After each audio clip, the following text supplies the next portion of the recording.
Bom dia, meu nome é professor Vitor Danelichen, sou professor do mestrado em Ciências Ambientais da Universidade de Cuiabá, campus Barão e campus Beira Rio. É um prazer estar falando com vocês nesse encontro de 22º Encontro de Atividades Científicas, um evento totalmente online e que todos possam ter acesso a um conteúdo inovador no sentido tecnológico. O tema da nossa palestra, nosso mini curso, é balanço de energia por sensoramento remoto, e pretendemos aqui fazer um breve overview, uma visão geral, do que tem se estudado atualmente envolvendo dados de satélite, sensores orbitais, no estudo de mudanças climáticas, mudança de uso e ocupação do solo, utilizando de variáveis micrometeorológicas e também de variáveis obtidas por satélites. Bom, nós temos algumas publicações com citações pela Agência Espacial Americana, a NASA, Temos também publicações com a Periódico Internacional de Sensoramento Remoto. E o que nós fazemos aqui no nosso grupo de estudo? Nós temos algumas torres instaladas em alguns biomas, como Pantanal, Amazônia e Cerrado, onde nós monitoramos diariamente dados de umidade relativa, temperatura do ar, velocidade do vento, radiação, entre outras variáveis meteorológicas. E o nosso grupo de pesquisa vincula esses dados com medidas de satélite, fazendo assim, possibilitando uma espacialização do que está acontecendo em loco, em terreno. Bom, a primeira definição que nós temos é a respeito do formato da Terra, Como muitas vezes lemos nos livros de geografia lá do ensino fundamental, acredita-se que a Terra seja um planeta totalmente redondo e azul, e nós sabemos que não é bem assim. O formato físico que mais se assemelha à Terra é um geóide, onde nós demonstramos os diferentes níveis de elevação do planeta, considerando seu campo de gravidade e as suas anomalias, aonde o campo de gravidade em regiões mais altas são menores, regiões mais profundas, como o do Oceano Pacífico, por exemplo, que tem 11 km de profundidade, o campo de gravidade tem maior atuação. Essas diferentes formas do nosso planeta Terra ocasionam drasticamente consequências em nossas medições, ainda mais quando falamos de sensoramento remoto. Então, o geóide ele é composto por essa estrutura física da Terra, onde nós temos diversos campos de magnitudes diferentes de campo de gravidade. Baseando-se nisso, temos então um modelo matemático que se aproxima para poder fazer algumas simulações em cima do nosso geóide, que é o elipsoide. Elipse da matemática euclidiana, onde é uma figura geométrica que, quando colocada em rotação, nós damos o nome de elipsoide de revolução. Esse seria o modelo matemático mais apropriado para estudo do planeta Terra, e é a qual nós utilizamos para os cálculos de latitude, longitude, desde o lançamento de um satélite até a sua manutenção em órbita em volta do planeta Terra. Então, o sensoramento remoto ele vem de uma definição bem simples, onde nós podemos definir como uma técnica para medir possíveis variáveis na superfície do planeta sem a necessidade do ser humano ter contato com eles. Então, nós fazemos medição dentro e fora do planeta Terra, envolvendo até estudos de astronomia, utilizando sensores orbitais, os quais o homem não há necessidade de ter contato com aquilo que ele está medindo. Nós dizemos que no sensoramento remoto nem o céu é o limite. Nós conseguimos fazer medições muito além daquilo que nós vinculamos como seres humanos. O sensoramento remoto ele vincula várias medições. Nós temos exemplos dos satélites, quando se fala em sensoramento remoto, é o veículo mais utilizado. Nós temos as aeronaves, aviões, que pode ter utilizado também em áreas e estudos envolvendo fotogrametria. Temos navios com estudo de radar, sonar, onde avalia os perfis dos oceanos. E hoje, utilizando-se muito os drones, onde vivemos um boom tecnológico, de um maior custo e benefício, uma área menor do que ter um custo maior com satélites. Podemos aí optar por drones. Então, o sensoramento remoto envolve todo o conjunto de veículos os quais conseguimos adquirir informações da superfície sem ter contato com eles. Baseando o sensoramento remoto, utilizamos os princípios da física moderna. Aqui nós temos o famoso espectro eletromagnético, onde nós temos os diferentes tipos de comprimento de onda e nós damos o nome na área de sensoramento de bandas, né?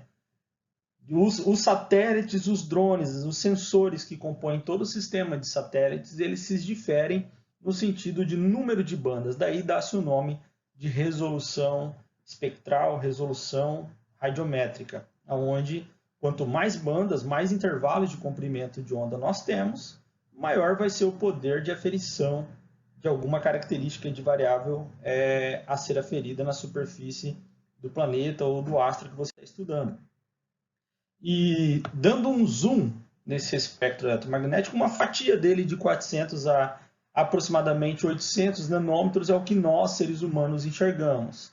Comparado a todo o vasto espectro eletromagnético, enxergamos muito pouco. E por isso a necessidade de sensores que podem ir muito mais além. As cores do visível, por exemplo, do ultravioleta até o infravermelho, correspondem a esses comprimentos de onda, onde a maioria de todo o processo biológico, físico, químico no planeta Terra acontece nessa faixa de comprimento de onda, onde a vegetação absorve grandemente água, solos, etc., nesse conjunto de solo, planta e atmosfera. Então, nosso foco nesse mini curso é estar olhando esse espectro voltado apenas para estudos ambientais. Bom, satélites nós temos vários, há uma evolução desde a década de 50 até hoje, onde foi lançado o primeiro satélite pela União Soviética, o Sputnik. Nós temos hoje muito utilizado o Spot com 20 metros de resolução e a série Landsat, que foi lançada desde 72 até hoje, vem ganhando grande sucesso com alta resolução espacial e o melhor de tudo, sendo gratuito para a população. Então, qualquer pesquisador hoje no Brasil e no mundo tem acesso a essas imagens sem a necessidade de ter custo algum. Hoje, praticamente orbita em volta do planeta Terra aproximadamente 15 mil objetos espaciais. Dentre esses 15 mil são satélites de comunicações, satélite para estudo meteorológico, satélite para fins militares e outros ademais de empresas particulares que representam o setor econômico do país, envolvendo dados de GNSS, né, o GPS, Sistema Global de Posição, entre outros. Então, o nosso planeta não está sozinho no espaço, há muitos astros orbitando em volta. Aqui chamamos a atenção para o balanço de energia, onde o Landsat é o satélite mais recomendado. Nós temos a missão que deu muito certo, nós temos mais aí de 40 anos de dados de imagem de satélite, onde nós possamos traçar até uma normal climatológica. Bom, temos aqui o exemplo da fronteira do Brasil com a Argentina, com alta resolução, níveis de elevação da superfície. Temos satélite francês Icones, por exemplo, dando um zoom na pirâmide do Egito com uma resolução altíssima de 1 metro. Temos as previsões do tsunami que aconteceram há alguns anos atrás na região da Ásia. E por que os satélites, né? O satélite é uma ferramenta efetiva com alto uso de eficiência e de baixo custo. Podemos utilizar para medir os diferentes ciclos hidrológicos do planeta, emissão de gás carbônico utilizando os satélites. Nós temos também as diversas bandas, né, que nós podemos utilizar, onde é o uso da terra, ruas, distritos, parcelas, e dois tipos que abrangem o sensoramento remoto, que é o dado vetorial e o raster. Raster em si as imagens satélite vetoriais, quando se há necessidade de fazer uma estrutura shapefile, que nós chamamos, né, que é o formato da região que nós vamos utilizar. Aqui nós temos um exemplo da anomalia da temperatura no planeta Terra, onde as partes de vermelha nós temos temperaturas acima de 40 graus Celsius e as cores mais voltadas para o violeta, onde temos temperaturas menores, consequentemente os polos terrestres também utilizados por sensoramento remoto. Podemos também estudar o interior, as formações do planeta Terra, como que as rochas se comportam, como que é feita essa troca de energia, utilizando diferentes comprimentos de onda, aqui especificamente utilizando radar. Nós temos também as massas de ar em volta do planeta. Nós podemos calcular com exatidão, hoje, por sensoramento remoto, baseando em técnicas de balanço de energia, como que essas massas de ar se comportam e qual é o tempo de chegar em tal localidade, dando assim previsões com alta eficiência. Hoje, os núcleos de processamento de previsões conseguem prever até com uma semana de antecedência uma precisão com maior magnitude de 80% de probabilidade. Bom, o algoritmo mais utilizado para estimar o balanço de energia para o sensoramento remoto é o CEBAL, né? Surface Energy Balance Algorithm for Land. Ele foi desenvolvido por um holandês chamado Bastiaanse, professor do Instituto Aeroespacial da Holanda, onde foram feitas várias validações em medições em loco. E o CEBAL ele traz de novidade a vinculação de dados meteorológicos com dados de satélites. Essa junção permite nós sairmos de um único ponto e aumentar para uma área, né, de quilômetros quadrados e até regiões que envolvendo regiões de estados e bioma. O CEBAL ele utiliza de vários dados, né? Os dados de superfície que nós utilizamos são dados de radiação, velocidade do vento, umidade relativa e temperatura do ar, e o resto deixa para as bandas de satélite, onde envolve aquele comprimento de onda que nós falamos anteriormente, né? Como que o CEBAL ele funciona? Ele utiliza a energia da refletância de cada banda de satélite, utiliza também dos índices de vegetação, como o NDVI, né? Consegue dizer para nós o quanto a vegetação naquele terreno, naquela superfície, qual foi a mudança, a temperatura da superfície, que é uma medida diferente da temperatura do ar, é o quanto a superfície está emitindo de radiação infravermelha, e outros tipos de dados que nós já falamos.